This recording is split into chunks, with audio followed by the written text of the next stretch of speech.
Muchas gracias por estar del otro lado. Les habla Ezequiel Trumper en una nueva edición del programa que le presentamos 2 veces por semana a través de nuestro canal de YouTube y varios radios adheridas, en quienes agradecemos que se sumen a la cadena informativa. Hoy vamos a tener un comienzo distinto del programa porque necesito compartir, y necesito es la palabra correcta, necesito compartir con ustedes una noticia muy triste que afecta a toda la comunidad hispanoparlante en Australia. Horas después de haber terminado el programa anterior, que estuvo en el aire, que salió un poco más tarde de lo habitual, y falleció Eduardo González Cristóbal el pasado a la noche, casi de la medianoche del jueves 8 de febrero del 2024. Eduardo González Cristóbal había nacido el 24 de noviembre de 1941 en Valparaíso y se instaló en Australia a fines de la década del 60, alrededor de 1968. Pero esos son los fríos datos estadísticos. Yo lo conocí a Eduardo a los pocos meses de llegar a Australia. Yo había vivido en Nueva Zelanda durante más de una década. Y a los poquitos tiempos de llegar, lo conocí a Eduardo en circunstancias muy extrañas, porque él simplemente ya estaba manejando por Sydney y yo ejerzo el periodismo desde muy chico y me recibí de periodista unos 20 años. Me di cuenta que había una radio en español y yo me ofrecí para colaborar. Lo llamé por teléfono y una noche de invierno lluviosa, ya por mayo del 2000, cuando no había GPS y yo no sabía ni dónde quedaba Fairfield, llegué después de perderme miles de veces y llegué una noche tarde. Eduardo me estaba esperando en las oficinas de Radio Austral y nos conocimos y charlamos un rato y inmediatamente me dijo si me quería sumar a la programación, y ese mismo sábado empezamos a hacer algo que se llamó la Revista Austral y que duró durante mucho tiempo. Eduardo fue quien me dio a mí la oportunidad de poder conocerlos a todos ustedes y que ustedes me conozcan a mí. El resto dependió de mí, pero él me abrió la puerta, que si no nunca se hubiera abierto. Eduardo y quien les habla hicimos un programa que se llamaba Hora de Noticias en Radio Austral en forma conjunta desde el año 2001 hasta el año 2018. Era un programa muy diferente al que hacemos ahora, porque tenía el intercambio de ida y vuelta entre Eduardo y yo. Y la verdad que para mí era muy divertido hacerlo, no era un trabajo, nunca lo fue. De la nada era todo absolutamente improvisado. Contamos la realidad que pasaba en Australia, con acidez, pero también con humor. Aún hoy, cuando hago estos programas y los preparo en la cabeza, yo pienso que si estaría Eduardo hubiera hecho este comentario o este otro y me hubiera respondido de esta manera o de otra, porque era así, hablábamos todos los días y por el programa muchas veces ni lo preparábamos. En el 2018 Eduardo sufrió un problema físico, un ACV, y él realmente nunca se recuperó de eso. Si bien vivió 6 años más, o casi 6 años más, él se dio cuenta que ya no era el mismo, tenía temor muchas veces de salir al aire, cosa que me entristecía mucho, y me dijo que hiciera haciendo el programa por mi cuenta, porque no podía, y las veces le faltaba la repentización, porque Eduardo era un exquisito en el uso del lenguaje y de la palabra, y de repente sentir que le faltaba eso lo descolocaba, lo ponía de mal humor, lo frustraba. Y no quiero contar todo lo que le pasó en ese momento porque es privado y yo lo supe y ya está. Pero más allá de la relación que yo tuve con él, Eduardo creó Radio Austral de la nada, una empresa quijotesca. Y en épocas que no había internet, en épocas que no había nada. Eduardo tenía y tiene una radio en FM abierta, que ya con la tecnología está siendo superada, pero piensen lo que era hace 20 o 25 años. Poder escuchar algo en español. Ahora ustedes lo escuchan en el teléfono, desde cualquier lugar donde estén, escuchen el programa de radio de sus países de origen o lo que sea, pero estamos hablando de 2001, 2002, 1998, no había nada. Cuando hicimos el Mundial del 2002 que se hizo en Japón y Corea, Radio Austral fue la única que transmitió el Mundial por radio a toda Australia. En serio se los digo, no una sola emisora de radio en inglés que transmitieron los programas por radio, los partidos por radio. Y así, bueno, yo desarrollamos una relación bonita, éramos muy amigos. Después, con el tiempo, las cosas muchas veces no siguen como eran al principio, pero no quiero hablar de eso, no tiene ninguna importancia ya. Y nunca la tuvo en realidad para mí. Yo sabía que Eduardo en los últimos años padecía de depresión. Ustedes no saben la cantidad de veces que yo le hice citas con médicos que él no quería ir y nunca fue. Y yo le explicaba que podía salir de donde estaba con un poco de ayuda. Por eso siempre a veces en los programas yo les digo, si se sienten mal, no se dejen estar. Eso no se va solo, no es un dolor de cabeza, hay que tratarse. Ahora falleció finalmente aparentemente un cáncer de colon, pero eso es lo de menos, es una anécdota de una vida muy rica, donde tocó a muchísimos corazones, muchísima gente. Y quizás se merecía un final mejor. Pero en la vida uno no elige nada, solamente escoge lo que puede en el momento que le sale. Y hace un día o dos, sentado en un bar en Estados Unidos, me llegó la noticia y me quedé mirando el teléfono medio desconcertado. No me sorprendió porque yo sabía que no estaba bien. Pero me quedé desconcertado y lo primero que hice fue llamar a Australia para verificar realmente que eso era lo que había ocurrido, antes de contarles a ustedes lo que había pasado. Pero Eduardo empezó a trabajar en la radio AA, o como se llamaba en su momento, que después se convirtió en SBS. Y después fundó él solo Radio Austral, ayudado por su compañera Margarita Carle Quintero. Y de la nada estaba la licencia en Fairfield, la licencia en Liverpool, la licencia en North Sydney y muchas otras radios más, licencias más alrededor de Sydney, todos en el 87.8 FM. Y la fue creando de a poquito y sin ningún tipo de aporte de capital, sino a pulmón, inspirado por una fe religiosa que él decía que lo acompañaba a todos lados. Él temperaba siempre sus programas con que Dios los acompaña a todos.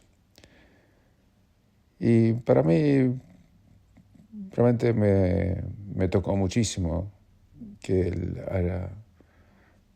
sabía que se venía al final, pero saber que ya no está más, o que él en realidad ya no era quien era hace bastante, pero desde aquí, de este humilde micrófono, del otro lado del mundo, hablándole a todos ustedes que los conocieron y que escuchaban los programas y disfrutaban de lo que nosotros llamamos. Le decía, Eduardo, tengo una perlita. ¿Se acuerdan de esas cosas cuando decía? O cuando decía comentarios que hoy serían inadmisibles por lo políticamente incorrectos, a pesar de que yo estaba de acuerdo con él y sigo estando. Yo le decía, mire que lo van a venir a buscar, ya escucho el patrullero, viene el helicóptero, todas esas cosas, esas bromas que teníamos juntos. Y bueno, la vida pasa. Y esta vez Eduardo se nos fue para siempre, pero creo que quedó en el corazón de muchos de ustedes y muchos de ustedes deben agradecerlo. Yo siempre dije que había que hacerle un monumento por todo lo que hizo por la comunidad hispanoparlante. Yo simplemente hablaba por radio, pero él había creado los medios para que yo pudiera hablar. Así que desde aquí lo despedimos con mucha tristeza. Eduardo siempre me decía que el show debe seguir y, bueno, el show debe seguir. En Australia El tesorero Jim Chalmers dijo que no están considerando ningún cambio en la política impositiva perversa que se llama, en términos técnicos, negative gearing, y que le permite a la gente descontar de sus impuestos a las ganancias todas las pérdidas que tienen cuando compran una propiedad o 17 propiedades porque no hay límite de inversión. Y eso realmente es una pésima noticia para todos aquellos que quieren acceder un día a la vivienda, a la cual no pueden por la especulación que existe por parte de quienes quieren descontar de impuestos la pérdida que tienen por comprar una vivienda que ellos esperan que, a pesar de que les dé una pérdida en materia de flujo de efectivo, los beneficia por la apreciación del capital que tienen las viviendas en Australia al haber escasez de las mismas y ser cada vez las mismas más caras. El primer ministro Albanese y el líder de la oposición, Peter Dutton, están ambos bajo una enorme presión de revisar los recortes impositivos que existen para quienes invierten en propiedades antes de la próxima elección federal que va a tener lugar en septiembre del año que viene como máximo. El Partido Verde está proponiendo cambios en el legal gearing que sean relacionados a una sola propiedad. Yo creo que no debería existir para ninguna propiedad que no sea para estrenar. Porque el legal gearing está hecho para que la gente descuente plata de sus impuestos. Si usted gana mucho dinero, esto beneficia a los ricos. Si usted tiene un salario de 300, 400 mil dólares, y mucha gente la tiene, o sea, son pocos, pero lo tienen, tiene una pérdida impositiva de 100 mil dólares en varias propiedades que tiene acumuladas con hipotecas cuyas cuotas no cubren los alquileres, bueno, en ese caso usted puede descontar y recibe un subsidio por parte del gobierno, de los pobres, para que usted pague menos impuestos. Es una cosa increíble, no existe en ningún otro lugar del mundo, que no sea Australia y Nueva Zelanda. Y además, claro, tienen un descuento del 50% para cuando pagan el impuesto a los beneficios eventuales, que se llama capital gains en inglés. Chalmers dijo que no van a hacer ningún tipo de cambios. En realidad, la razón por la cual no lo van a hacer, o no lo dicen que no lo van a hacer, es porque sería muy impopular electoralmente, porque muchísima gente tiene, en realidad, hasta su cuenta de superannuation vinculada a la especulación inmobiliaria. Es increíble lo que está ocurriendo, pero es así. Nosotros lo venimos diciendo desde hace tanto tiempo que yo ya estoy aburrido hasta de contarlo, pero sigue estando en la palestra y nadie hace absolutamente nada. Y por eso usted, si es joven o no tan joven, no puede comprarse una casa a menos que gane el loto o reciba una herencia de alguien que tiene plata porque tenía una casa antes. Si no, las chances son imposibles. Pero así está manejada hoy la economía australiana. El problema que tiene, yo entiendo en parte el gobierno, si el gobierno hace cambios al negative gearing y después cae el precio de las propiedades, se puede venir una crisis financiera en Australia impresionante, porque los bancos van a ser los dueños de todas las casas, porque en muchos casos la hipoteca va a tener un valor superior al valor del inmueble. Y eso es lo que se llama negative equity, y en ese caso sería un desastre, sería recesivo, y no sé si la economía australiana podría recuperarse siquiera en el corto o mediano plazo. Porque 2/3 de los australianos tienen sus ahorros en ladrillos, en Estados Unidos es 1/3. El problema es muy, muy serio, es intractable, como sería en inglés, y yo no sé cómo lo van a arreglar, pero así no pueden seguir, porque se ha creado una sociedad no de blancos o negros, aborígenes o no aborígenes, es una relación de que pudo acceder a una propiedad y que no pudo acceder a una propiedad. Esa es la diferencia que existe hoy por hoy en la sociedad australiana. Eso ha hecho que los alquileres sean carísimos, que no haya oferta de propiedades. ¿Por qué? Porque la gente no puede comprar. Es imposible a los precios que están hoy poder comprar una casa con un salario normal. Lo dijimos hasta el cansancio, pero reitero, la política oficial del gobierno laborista y también del Partido Liberal es que no va a haber ningún cambio al negative gearing. Es una locura, pero muchas cosas que están pasando en Australia son una locura, como les voy a contar en un momento.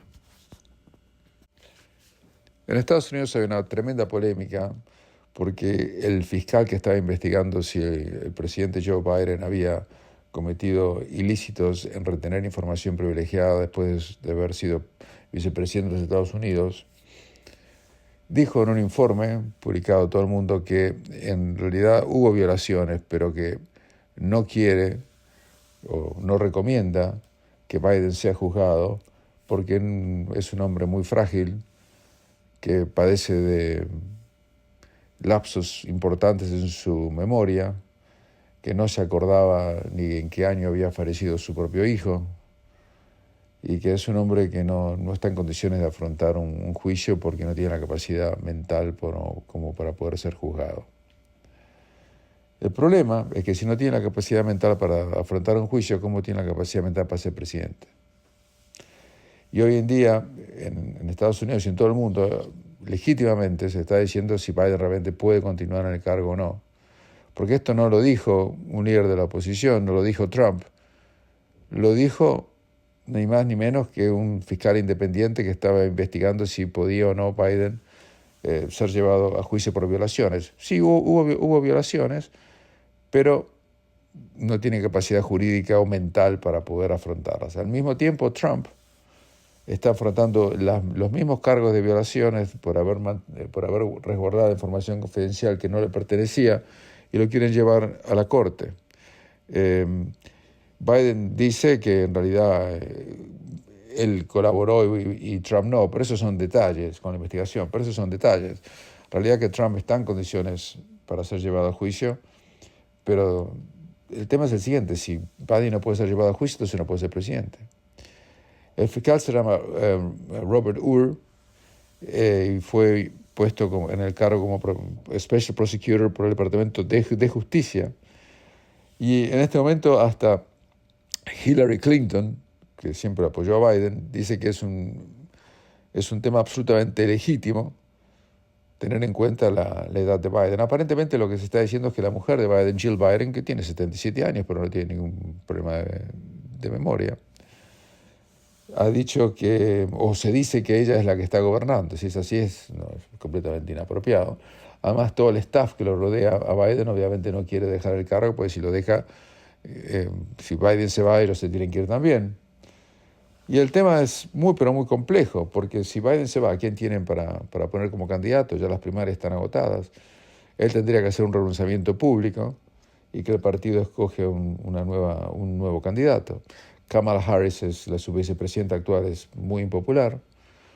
Además, en algunos sectores es popular, pero sectores que no alcanzan para una elección ni de casualidad. Y mientras tanto, Trump ya se ha asegurado de facto la nominación del Partido Republicano, aunque tiene temas legales que sortear, y hay un juicio en este momento frente a la Corte Suprema por el cual la Corte Suprema de los Estados Unidos tiene que expedirse acerca de si Trump puede ser excluido por algunos estados por el supuesto delito de insurrección, que lo proscribiría para ser candidato. El problema es que la insurrección se refiere a los acontecimientos ocurridos el 6 de enero del 2021, que no fue en realidad una insurrección, o si lo fue o no lo fue, no es tema mío, lo tiene que decir una corte, y ninguna corte no es que lo ha condenado, ni siquiera lo ha procesado por el hecho de insurrección. Por lo tanto, cuando la corte local del estado de Colorado lo sacó, dijo que no podía ser candidato en ese estado por haber intervenido en una insurrección, es un disparate jurídico en mi opinión, y yo creo que la Corte Suprema va a fallar en consecuencia, y la Corte Suprema Federal estamos hablando,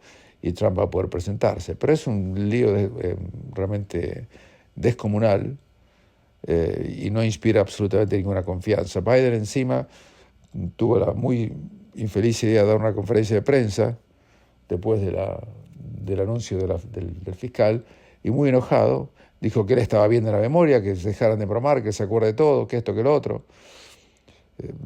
Realmente Biden no tiene la culpa de tener problemas de memoria. El problema de Biden no es su edad. El problema de Biden es el deterioro cognitivo que padece. Yo conozco muchísima gente de edad mucho más avanzada que la de Biden, que está en perfectas condiciones mentales y que no tiene ningún tipo de demencia senil. Entonces no es la edad, es su condición física y mental. El otro día dio un discurso donde dijo que había hablado con el presidente Mitterrand de Alemania. Mitterrand no es más el presidente de Francia porque murió en 1996 y nunca lo fue de Alemania. Al día siguiente dijo que estaba hablando con Kohl, que había hablado con Kohl, que era el canciller de Alemania, cuando Kohl falleció hace muchísimo tiempo y se estaba refiriendo a Angela Merkel. O sea, él se confunde todo. Después se confundió al presidente de México con el presidente de Egipto. Esto es lo de la última semana.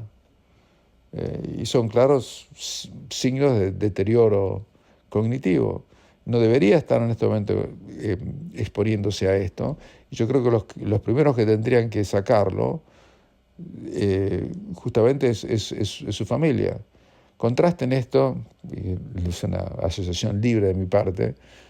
Les contaba hace un momento, con la tristeza que todavía me acompaña, que cuando Eduardo tuvo su problema de ACV, él mismo dio un paso al costado, dijo, no, seguí vos delante del micrófono, porque yo no puedo. Bueno, Biden tendría que hacer lo mismo. Eso fue un acto de grandeza de Eduardo de su parte.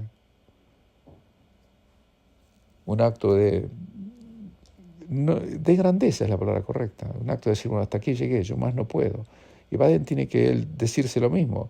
Y Eduardo conducía una radio, no era el presidente de los Estados Unidos.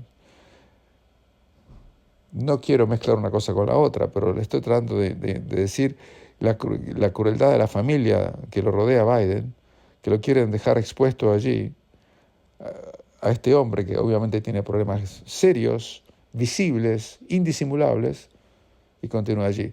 Mientras tanto no sabemos qué va a pasar realmente en Estados Unidos con los dos candidatos presidenciales. Es una incógnita y estamos a apenas 9 meses o menos de las elecciones presidenciales que van a tener lugar el primer martes de noviembre de este año. Hacemos una pequeña pausa y continuamos. En Australia los ataques abiertos contra la comunidad judía han llegado a límites que eran simplemente inconcebibles. Se están publicando listas de personas que son de origen judío para que las mismas puedan ser atacadas en las redes sociales por grupos extremistas.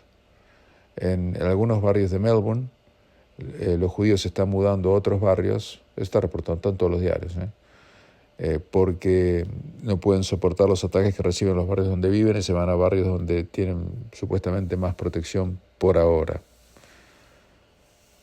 Una política del Partido Verde, la diputada estatal León, dio un discurso incendiario diciendo que el lobby sionista tiene sus tentáculos en toda Australia. Eso es lo que decían los nazis en su momento, además no hay ninguna evidencia al respecto, además es falso. Y sin embargo después se disculpó, pero lo que tienen que hacer es echarla y no la echaron. Pero estamos viendo antisemitismo que no se veía desde la época de los nazis y está pasando en el país donde eso jamás debió haber ocurrido y nunca había ocurrido antes.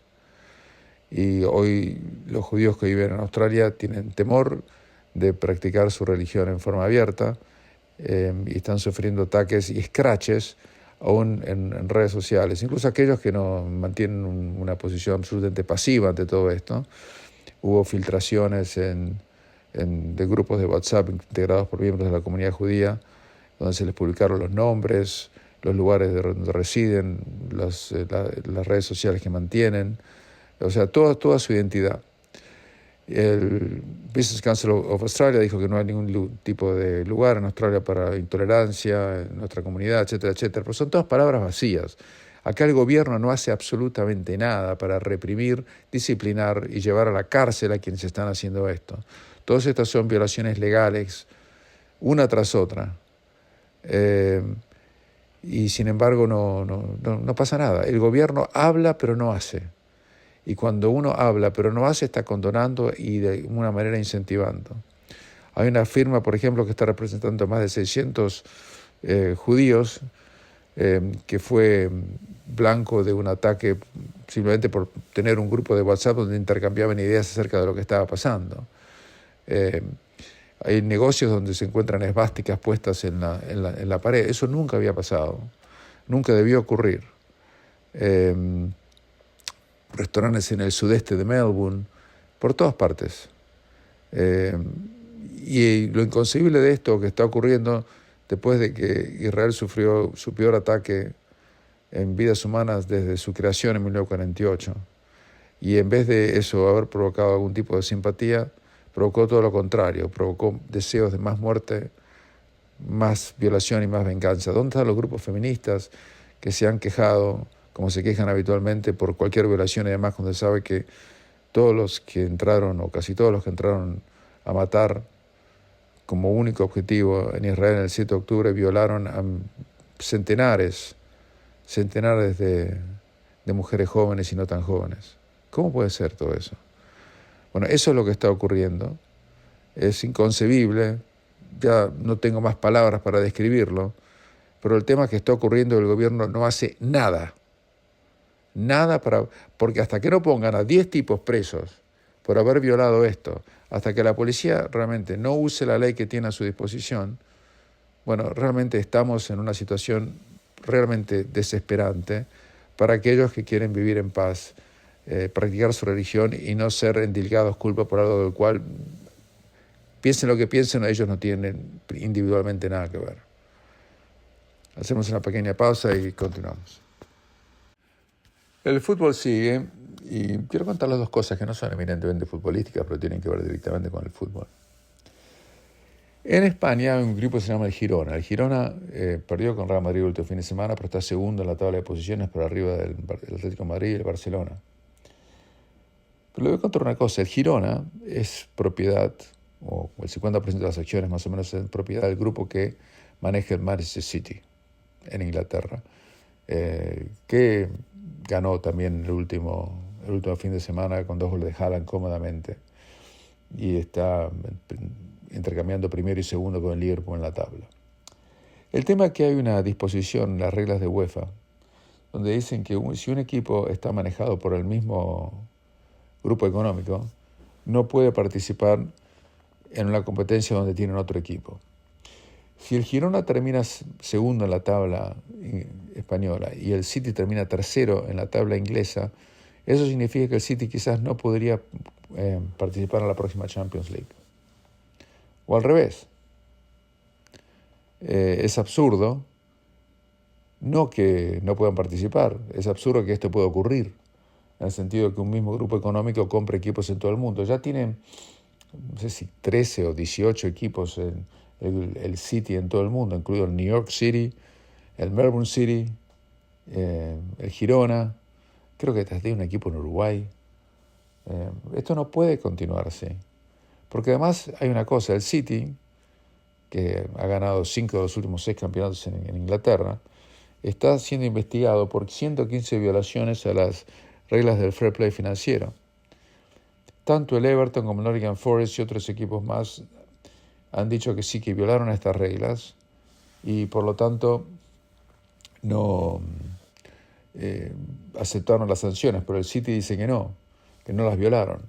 Y está contra todos los estudios legales más sofisticados en Londres para pelear estos cargos, y lo que han hecho es que los mismos se demoren durante mucho tiempo y quizás duren años hasta que se sepa el fallo final, que seguramente será contrario a los intereses del City, pero para entonces ya habrán ganado 1 o 2 campeonatos más, hasta una Champions ya ganaron, y que evidentemente se los van a tener que sacar. Yo eso ya se los conté anteriormente, pero esto realmente de alguna manera está empalideciendo